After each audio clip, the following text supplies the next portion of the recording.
some Irish Richard Thompson or Sandy Denny record, it's just all there, and I can't limit myself. People separate it, but for me, soulful, funky music is just something that I always loved. I mean, it's just the playing and the songs and the feeling with the audience, there's nothing like it. Bonnie Raitt never needed to prove herself. She just plugged in and told the truth. Her slide guitar wept where others shouted. Her voice carried decades of blues wisdom even when she was barely old enough to vote. Don't patronize. While rock celebrated excess, Raitt celebrated feeling. She built her legacy on restraint, taste, and a refusal to fake anything. Behind that fiery red hair and that worn Stratocaster lived a scholar of American music. She studied blues masters, absorbed folk storytellers, and learned from soul singers how to make every word count. Spirit of Mose Allison and Randy Newman, who were, guides for me on how to be satirical and humorous. Raitt didn't just play music. She protected it, honored it, and kept it alive. These 10 albums became her foundation. They taught her when to bend a note until it cried and when to let silence do the talking.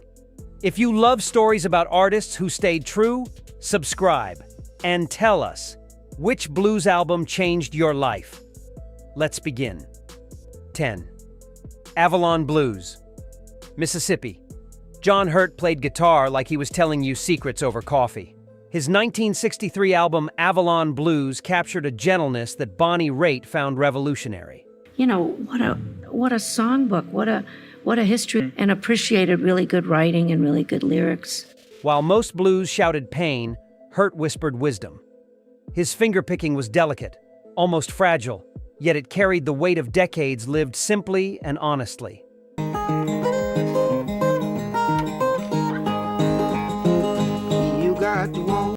Raitt studied his touch, how he made the guitar breathe instead of attack. Songs like Candyman and Avalon Blues moved with quiet grace.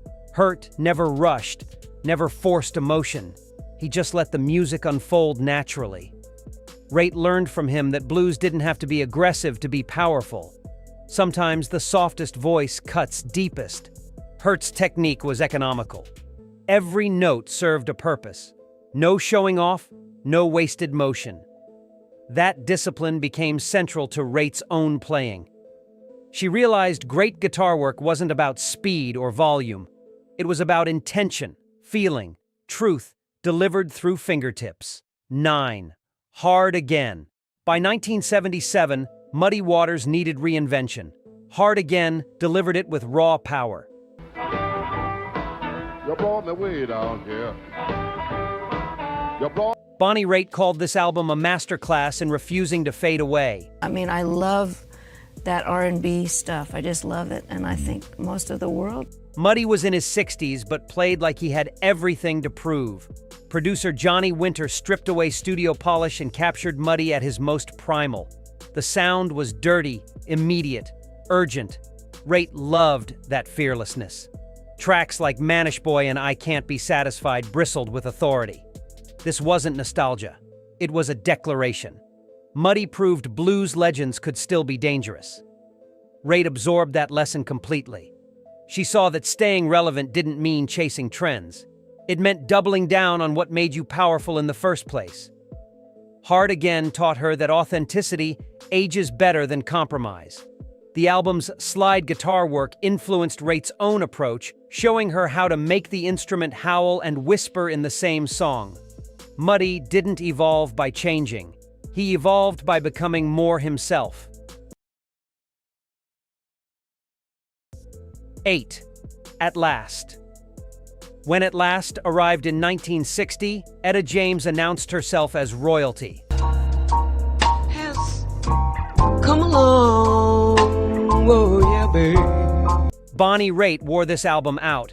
I picked every song I picked because it resonates for something in me. It's just as real as those things you. Etta's voice could shatter glass or caress silk, often in the same verse. The title track became an instant standard, but Raitt studied the whole album as a vocal clinic. Etta moved effortlessly between tenderness and power, never letting technique overshadow emotion. She sang like every word was her last chance to tell the truth. Raitt learned from Etta that great singing wasn't about range, it was about conviction. Songs like A Sunday Kind of Love and My Dearest Darling demonstrated how to inhabit a lyric completely. Etta didn't perform songs, she lived with them. That commitment influenced how Raitt approached her own vocals. She stopped trying to sound pretty and started trying to sound honest. Etta taught her that vulnerability was strength, that letting your voice crack or strain could be more moving than technical perfection. Soul music at its purest. 7. The Healer. Released in 1989, The Healer found John Lee Hooker collaborating with younger artists who revered him. All over the world.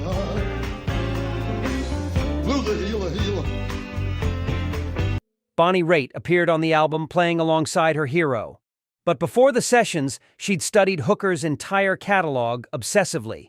That's a really powerful song and very personal and kind of cuts deep. So, that feels different than somebody. This album captured his hypnotic boogie, that endless groove that felt ancient and futuristic simultaneously. Hooker's guitar work was minimal but devastating. He'd lock into a riff and ride it until time disappeared. Raitt marveled at his patience, his refusal to oversell. Hooker taught her that repetition could be transcendent, that groove mattered more than complexity. His vocals rumbled like distant thunder, deeply rhythmic and utterly hypnotic. Raitt learned from Hooker that blues was physical music meant to be felt in your bones. The Healer showed her that collaboration could honor tradition while reaching new audiences. Hooker didn't modernize his sound. He let others meet him on his terms. That integrity became Raitt's guiding principle throughout her career. 6. Modern sounds in country and Western music. In 1962, Ray Charles did the unthinkable. He took country music, that bastion of white Southern tradition, and soaked it in soul. Modern sounds scandalized purists and became a massive hit. Well, you don't know me. Bonnie Raitt recognized genius immediately. Ray proved music had no borders, that talent and feeling could transcend any genre boundary. His version of I Can't Stop Loving You transformed a country standard into universal heartbreak. Raitt studied how Ray approached those songs with total respect but complete ownership. He didn't mimic country singers. He translated country emotion into his own language. That fearlessness influenced Raitt's entire career. She'd spend decades blending blues, rock, country, and folk without worrying about genre police. Ray taught her that authenticity mattered more than purity. The album's orchestration was lush but never overwhelmed Ray's voice. Raitt learned that great production served the artist, never overshadowed them. Ray Charles showed her that breaking rules with conviction creates classics. 5. Soul Folk in Action. Released in 1968, Soul Folk in Action captured the staple singers at their most powerful. Gospel, soul, folk, and activism merged into something Bonnie Raitt found spiritually essential.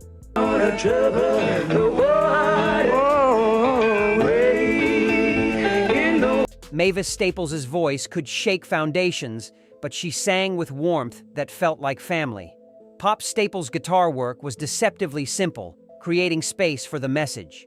Songs like Long Walk to D.C. and Move Along Train carried social weight without preaching. The Staples proved music could fight injustice while uplifting spirits. Raitt absorbed that balance. She learned songs could matter beyond entertainment, that artists had a responsibility to speak truth. But the Staples never sacrificed musicality for a message. The grooves were deep, the harmonies transcendent. Raitt studied how they made righteousness sound joyful, how they turned protest into celebration. This album taught her that the best political music didn't lecture. It invited you to join the march through sheer infectious power. Faith and funk united perfectly. 4. Little Feat. 1971. Little Feat's self-titled debut crashed into Bonnie Raitt's world like a revelation. Lowell George's slide guitar spoke a language Raitt desperately wanted to learn. The album blended rock, blues, funk, and country into something completely original. George played slide with vocabulary that went beyond traditional blues. He could make it sing, cry, laugh, and sneer.